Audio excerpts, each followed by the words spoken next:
Following that breaking news again this morning in Makaha, at least one person is dead, 3 others injured following a shooting. Let's get straight to Casey Lunn, who is live at the scene. Casey.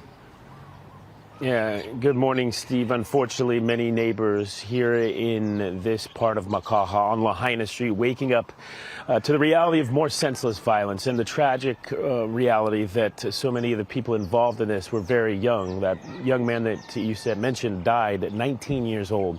We also know 3 other people were shot during all this, a 41-year-old woman, a 21-year-old man, and another 19-year-old man. They, at last check, we're taken to the hospital in serious condition. I want to show the scene that is still developing here this morning, though the preliminary investigation, all that work has been done. There's still a lot of questions that need to be answered. Again, no arrests have been made so far that we're aware of anyway. We're checking in with the HPD to try and get an update this morning. There was no word on a suspect description either late last night when our crew was here covering this as breaking news. We first brought it to you at 10 o'clock last night.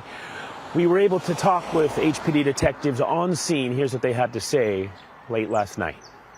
A lot of the witnesses left the scene prior to the arrival, and some are at the hospitals being interviewed. From what we're gathering from witnesses, could be anywhere from 4 to 7 shots.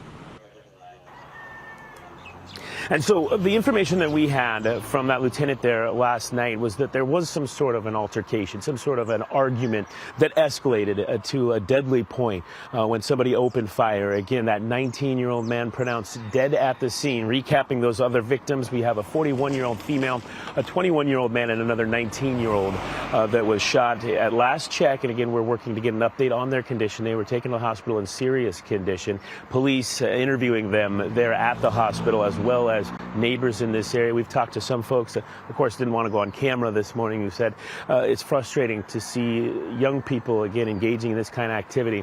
And again, a 19-year-old young man passed away because of all this. So tough morning out here in Makaha. We'll keep you updated as we learn more throughout the day. We'll send things back to Steve for now. Yeah, and thanks for staying on top of that, Casey.